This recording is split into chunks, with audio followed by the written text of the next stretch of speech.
Hello बच्चों। आज का हमारा टॉपिक जो है वो है evolution of heart in vertebrates. मैं रुचि जायसवाल, असिस्टेंट प्रोफेसर जूलॉजी, राजकीय स्नातकोत्तर महाविद्यालय चरखारी। जैसे कि हमारा आज का विषय है evolution of heart in vertebrates, तो सबसे पहले हम ये देखें कि हार्ट क्या होता है। हार्ट जो है वो central pumping station of blood है ना। शरीर का सेंट्रल पंपिंग स्टेशन होता है जो कि पूरे शरीर को ब्लड सप्लाई करता है। ये जो है मॉडिफाइड हार्ट जो है ये मॉडिफाइड ब्लड वेसल होती है। ठीक है। अब evolutionary trends in evolution of heart, तो इवोल्यूशनरी ट्रेंड्स के अंतर्गत हार्ट में क्या क्या परिवर्तन हुए। हम जानते हैं ऑर्गेनिक इवोल्यूशन की थ्योरी को, और जो ऑर्गेनिक इवोल्यूशन है, ऑर्गेनिक इवोल्यूशन में क्या होता है, लोअर एनिमल से हायर एनिमल बनते हैं। ऑर्गेनिक इवोल्यूशन में लोअर एनिमल से हायर एनिमल का विकास होता है। इसी के बारे में हम ऑर्गेनिक इवोल्यूशन के अंतर्गत पढ़ते हैं। तो जब ये विकास होता है तो शरीर के सारे अंगों का भी धीरे धीरे क्रमिक रूप से विकास होगा। तो इसी तरह से हार्ट में भी जो लोअर एनिमल का हार्ट था उसमें भी धीरे धीरे विकास होकर के हायर एनिमल का हृदय बना जो कि अधिक कार्यकुशल था। तो ये किस दिशा में हार्ट का विकास हुआ, इसको देखते हैं evolutionary trends in evolution of heart में। तो फर्स्ट है स्टेप्स की डेवलपमेंट ऑफ चैम्बर। सबसे पहले जो सिंपलेस्ट हार्ट था वो एम्फिऑक्सिस में था, एक चैम्बर का हार्ट बोल सकते हैं, लेकिन वास्तव में ये ट्रू हार्ट नहीं था। इसमें जो फेरिंग्स के नीचे की जो ब्लड वेसल्स होती है वो जो है कॉन्ट्रेक्टाइल हो जाती है और कॉन्ट्रेक्टाइल होकर के पूरे बॉडी को ब्लड सप्लाई करती है। ठीक है। तो इस तरह से एक चैम्बर हार्ट। फिर उसके बाद में फिशेज़ में जो है फिशेज़ में 2 चैम्बर होते हैं हार्ट में। फिशेज़ के बाद में यदि हम एम्फीबिया में जाएं तो एम्फीबिया और डिप्नोई है ना। फिशेज़ में डिप्नोई और एम्फीबिया, इसमें जो होते हैं 3 चैम्बर होते हैं हार्ट में। और इसके बाद में रेप्टाइल, बर्ड्स और मैमल्स में 4 चैम्बर्ड हार्ट होता है, रेप्टाइल, बर्ड और मैमल्स में। रेप्टाइल में जो है वो इनकम्प्लीट 4 चैम्बर हार्ट होता है। हम इन सब चीज़ों को अभी आगे मैं डिफ़ाइन करूँगी, अच्छे से समझाऊँगी। नाउ सेपरेशन ऑफ ब्लड, तो ब्लड का जो सेपरेशन होता है जो स्टार्टिंग होता है, तो जो फिशेज़ होती है, फिशेज़ में क्या होता है, वीनस हार्ट होता है, पूरा heart filled with impure blood. पूरे हार्ट में इम्प्योर ब्लड होता है, अशुद्ध रक्त रहता है। लेकिन जैसे ही फिश से आगे एम्फीबिया में बढ़ते हैं तो हार्ट में ब्लड का सेपरेशन होने लगता है। अशुद्ध रक्त एक तरफ और शुद्ध रक्त एक तरफ धीरे धीरे विकास की प्रक्रिया में होता है। इंटरऑरिकुलर सेप्टम बनता है, लेकिन ये भी इनकम्प्लीट होता है डिप्नोई में, फिर फ्रॉग में कंप्लीट हो जाता है। इस तरह से मतलब धीरे धीरे ब्लड का सेपरेशन हुआ। और जैसे ही हम बर्ड्स और मैमल्स में पहुंचते हैं, बर्ड्स मैमल्स में, तो यहाँ पर कंप्लीटली राइट साइड में इम्प्योर ब्लड होता है, राइट में इम्प्योर ब्लड और लेफ्ट में प्योर ब्लड होता है। ठीक है। तो इस प्रकार से सेपरेशन ऑफ ब्लड भी हार्ट के विकास की दिशा में देखा गया। यह सब बहुत ज़रूरी था क्योंकि हार्ट की कार्यकुशलता के लिए हायर एनिमल्स को बहुत ज़्यादा प्योर ब्लड की ज़रूरत होती है और हार्ट की कार्यकुशलता इन्हीं से बढ़ती है, चैम्बर्स का डेवलपमेंट और दूसरा है सेपरेशन ऑफ ब्लड। अब हम देखते हैं टाइप्स ऑफ हार्ट। तो जैसा मैंने पहले बताया कि मछलियों में वीनस हार्ट होता है जो कि पूरा हार्ट इम्प्योर ब्लड से भरा होता है। दूसरा होता है ट्रांजिशनल हार्ट, ये डिप्नोई और एम्फीबिया में होता है। और यहाँ पे डिप्नोई में इनकम्प्लीट 3 चैम्बर्ड हार्ट होता है, इनकम्प्लीट 3 चैम्बर्ड हार्ट होता है, जबकि एम्फीबिया में कंप्लीट 3 चैम्बर्ड हार्ट होता है, कंप्लीट 3 चैम्बर्ड।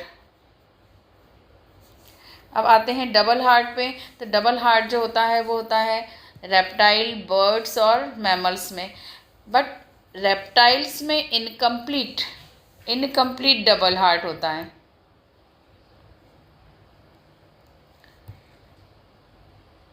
डबल हार्ट, जबकि बर्ड्स और मैमल्स में कंप्लीट 4 चैम्बर्ड हार्ट होता है ना। यहाँ पर डबल हार्ट से मतलब है मेरा 4 चैम्बर्ड हार्ट।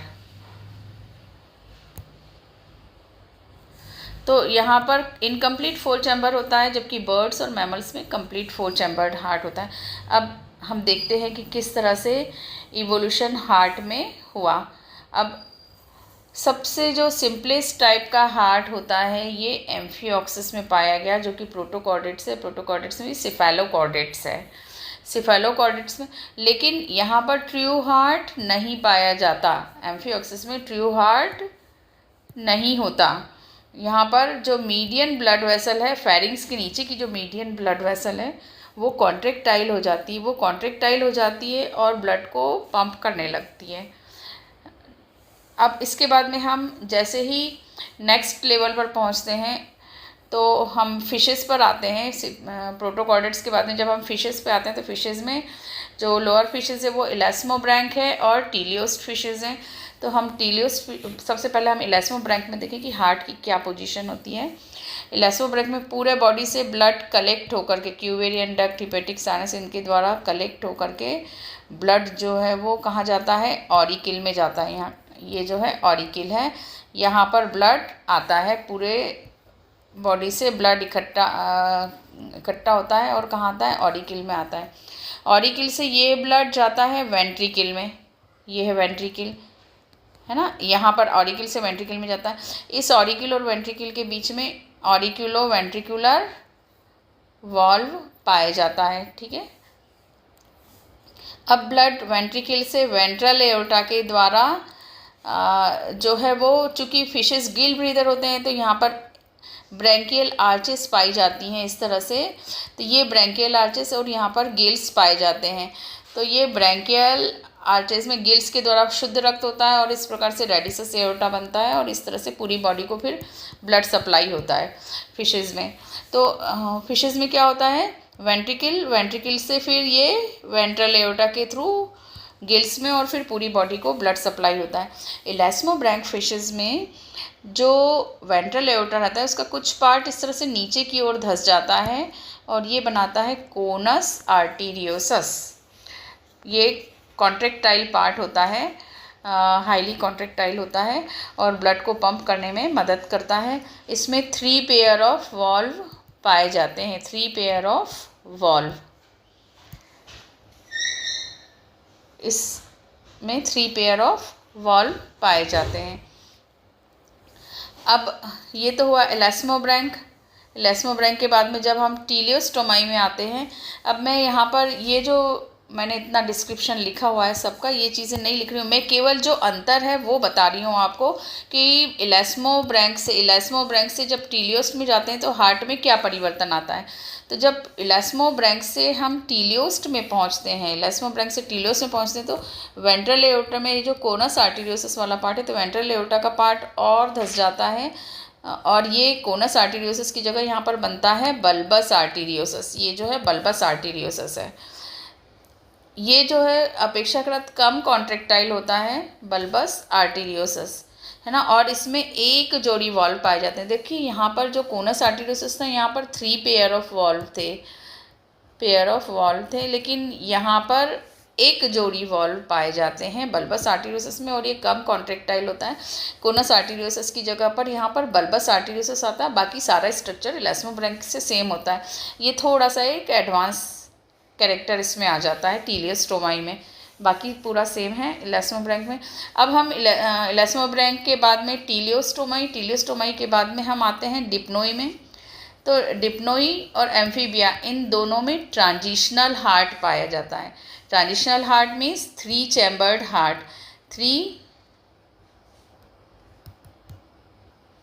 3 chambered heart.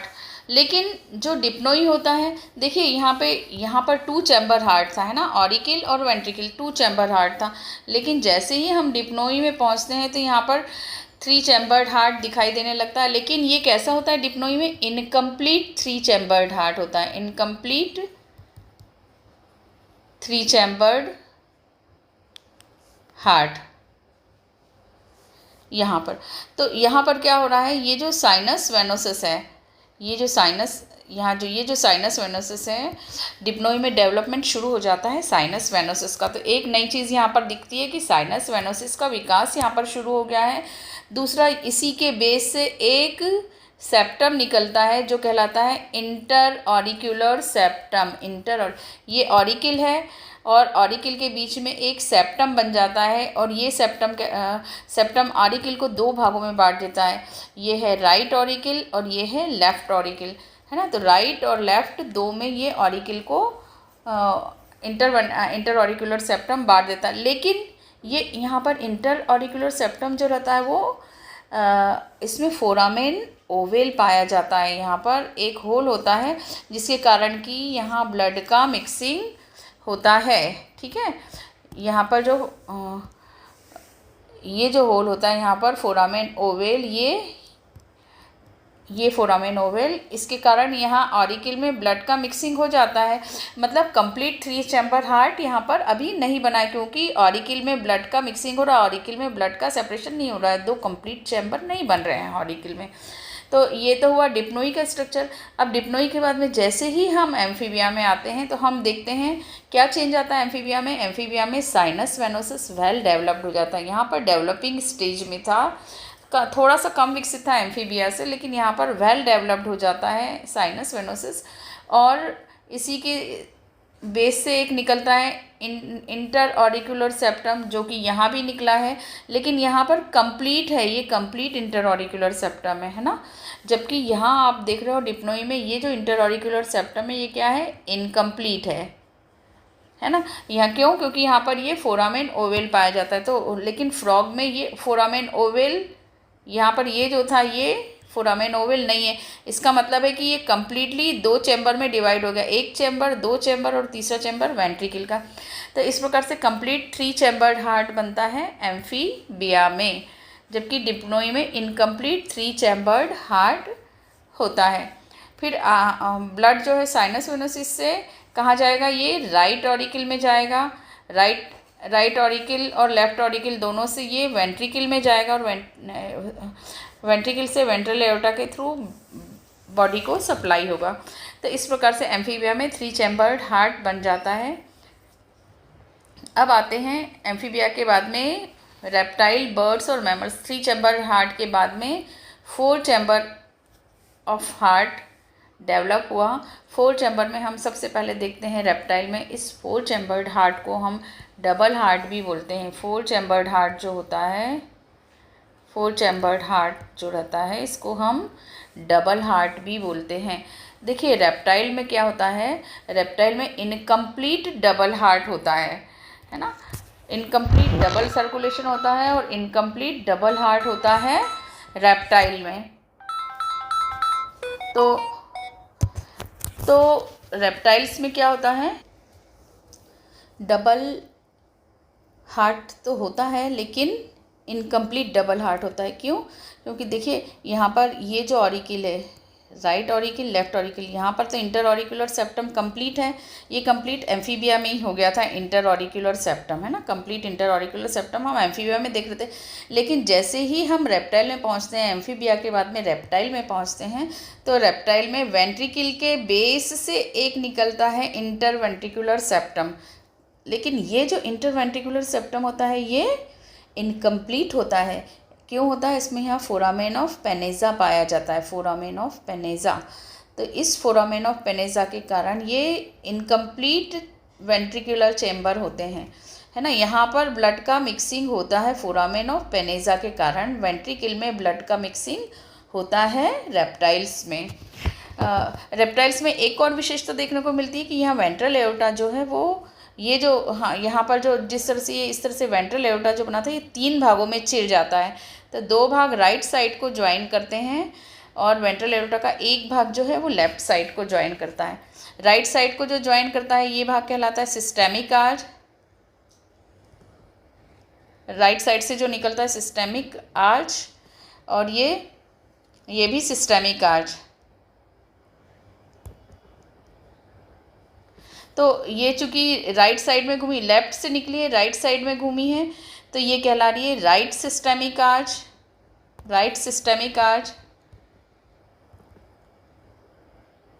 और ये वाली सिस्टेमिक आर्च राइट साइड से निकली है, राइट वेंट्रिकल से निकली है और लेफ्ट में घूमी है, इसलिए इसको लेफ्ट सिस्टेमिक आर्च कहते हैं। इसके अलावा यहाँ से जो एक और आर्च निकलती है, ये होती है पल्मोनरी आर्च। ये होती है पल्मोनरी आर्च। तो ये राइट साइड से निकलती है पल्मोनरी आर्च, ठीक है। तो इस प्रकार से जो रेप्टाइल होता है, इसमें वेंट्रल एओर्टा जो है 3 भागों में बट जाता है। अब हम रेप्टाइल्स में ही देखें कि जो इनकम्प्लीट 4 चैम्बर्ड हार्ट, जिसमें कि फोरामेन ऑफ पेनेजी जो है इंटरवेंट्रिकुलर सेप्टम में पाया जाता है, वो लेजार्ड में, टर्टल में और स्नैक में दिखाई देता है, ठीक है। लेकिन क्रोकोडाइल इसका अपवाद है। क्रोकोडाइल में कंप्लीट 4 चैम्बर्ड हार्ट होता है, कंप्लीट 4 चैम्बर्ड हार्ट होता है क्रोकोडाइल में। यहाँ पर ये फोरामेन ऑफ पेनेजी एब्सेंट होता है, किंतु क्रोकोडाइल में फोरामेन ऑफ पेनेजी होता है। कहाँ पर होता है? ये जो राइट सिस्टेमिक आर्च है और ये जो लेफ्ट सिस्टेमिक आर्च है, इन दोनों के जंक्शन पर फोरामेन ऑफ पेनेजा पाया जाता है। Foramen of Panizza right systemic arch और लेफ्ट सिस्टेमिक आर्च के जंक्शन पर फोरामेन ऑफ पेनेजा यहाँ पर पाया जाता है क्रोकोडाइल में, ठीक है। और यहाँ पर कंप्लीट 4 चैम्बर्ड हार्ट होता है। Inter auricular septum, interventricular septum, right auricle, left auricle, right ventricle, left ventricle, इस तरह से कंप्लीट 4 चैम्बर्ड हार्ट होता है क्रोकोडाइल में। अब क्रोकोडाइल के बाद में हम बर्ड्स और मैमल्स में जब हम आते हैं, तो यहाँ पर और क्या इवोल्यूशन देखने को मिलता है। यहाँ पर हम देखते हैं कि ब्लड, हार्ट में ब्लड कंप्लीटली सेपरेट हो जाता है। राइट साइड में इम्प्योर ब्लड होता है, राइट साइड में इम्प्योर ब्लड होता है, और लेफ्ट साइड में हार्ट में प्योर ब्लड होता है ना। इस प्रकार से कंप्लीट सेपरेशन हो जाता है ब्लड का हार्ट में। जबकि हम यहाँ देख रहे थे रेप्टाइल्स में, यहाँ वेंट्रिकल में थोड़ा सा मिक्सिंग हो रहा था फोरामेन ऑफ पेनेजी के कारण, और क्रोकोडाइल में कंप्लीट हार्ट था, तो हार्ट में तो हो रहा था कंप्लीट सेपरेशन, लेकिन फिर भी यहाँ पर मिक्सिंग हो जा रहा था। राइट सिस्टेमिक आर्च और लेफ्ट सिस्टेमिक आर्च के जंक्शन पर फोरामेन ऑफ पेनेजी पाया जा रहा था, तो यहाँ पर ब्लड का मिक्सिंग हो जा रहा था। तो इस प्रकार से रेप्टाइल में भी ब्लड का मिक्सिंग हो रहा है। लेकिन बर्ड्स और मैमल्स में हम देख रहे हैं कि ब्लड का मिक्सिंग हार्ट में बिल्कुल नहीं हो रहा है। फोरामेन ऑफ पेनेजी बिल्कुल एब्सेंट है। राइट साइड में इम्प्योर ब्लड है और लेफ्ट साइड में प्योर ब्लड होता है। लेकिन यहाँ पर जैसे कि हमने रेप्टाइल्स में देखा था कि वेंट्रल एओर्टा 3 भागों में चिरा था। यहाँ पर 2 भाग राइट साइड को ज्वाइन किए थे और 1 भाग लेफ्ट साइड को ज्वाइन किया हुआ था। लेकिन यहाँ पर बर्ड्स और मैमल्स में वेंट्रल एओर्टा 2 भागों में चिरता है, और 1 भाग लेफ्ट साइड को ज्वाइन करता है और दूसरा भाग राइट साइड को ज्वाइन करता है। जो लेफ्ट साइड का सिस्टेमिक आर्च रहता है, लेफ्ट वाला पार्ट होता है वेंट्रल एओर्टा का, लेफ्ट सिस्टेमिक आर्च जो होता है ये राइट साइड में घूमता है, इसलिए बर्ड में राइट सिस्टेमिक आर्च कहलाता है। और मैमल्स में जो लेफ्ट से निकलता है सिस्टेमिक आर्च, वो लेफ्ट साइड में ही घूम जाता है, इसलिए मैमल्स में लेफ्ट सिस्टेमिक आर्च होता है, ठीक है। मैमल्स में निकलते दोनों सिस्टेमिक आर्च लेफ्ट साइड से हैं, क्योंकि इन्हें पूरी बॉडी को डॉर्सल एओर्टा बना करके ये पूरी बॉडी को ब्लड सप्लाई करेंगे, ठीक है। तो इसलिए ये मैमल्स में लेफ्ट से निकलता है, लेफ्ट में घूम जाता है, इसलिए मैमल्स में लेफ्ट सिस्टेमिक आर्च होती है, जबकि बर्ड्स में राइट सिस्टेमिक आर्च होती है। और जो दूसरी वाली सिस्टेमिक आर्च हम देख रहे हैं जो राइट साइड से निकल रही है रेप्टाइल्स में, वो यहाँ पर एब्सेंट है, लेकिन फिर भी वो सब क्लेवियन वेन के रूप में यहाँ पर मौजूद होती है। जो सब क्लेवियन होती है ना, इसको अवशेषी माना जाता है सिस्टेमिक आर्च का। बर्ड में राइट सिस्टेमिक आर्च और मैमल्स में लेफ्ट सिस्टेमिक आर्च का अवशेषी माना जाता है सब क्लेवियन को, ठीक है, सब क्लेवियन। और राइट साइड से जो, चूँकि इसमें पल्मोनरी सर्कुलेशन भी पाया जाता है, पल्मोनरी रेस्पिरेशन होता है, सॉरी, तो पल्मोनरी रेस्पिरेशन के कारण यहाँ से जो दूसरा पार्ट है वो क्या कहला रही है, पल्मोनरी आर्च, जो कि इम्प्योर ब्लड को लंग्स की ओर ले जा रही है, ये है पल्मोनरी आर्च।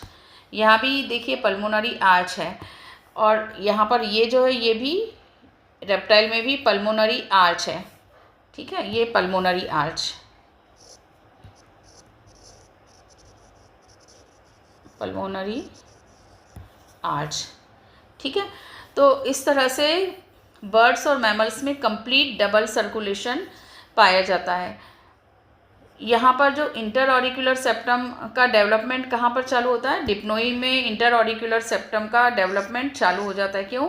क्योंकि यहाँ पर एयर ब्लैडर पाया जाता है, तो यहाँ पर है ना, यहाँ से साइनस वाइनसिस के बेस से जो निकलता है वो एक इंटर ऑरिकुलर सेप्टम निकलता है, ठीक है।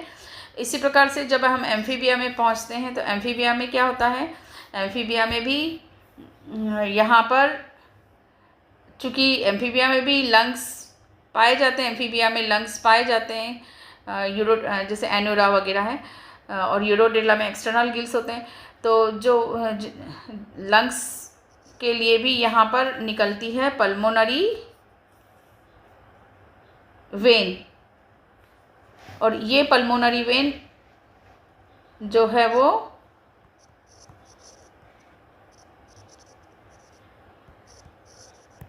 प्योर ब्लड को लंग्स से ला करके ऑरिकिल में डालती है, लेफ़्ट ऑरिकिल में, ये राइट ऑरिकिल है, ये लेफ़्ट ऑरिकिल है, ठीक है। और फिर लेकिन यहाँ से जब ब्लड आता है, इम्प्योर ब्लड और प्योर ब्लड, तो ये दोनों ब्लड यहाँ पर आकर के मिक्स हो जाते हैं, ठीक है। तो इस प्रकार से एम्फीबिया में भी सर्कुलेशन होता है ट्रांजिशनल हार्ट में, और कंप्लीट 3 चैम्बर्ड हार्ट होता है एम्फीबिया में।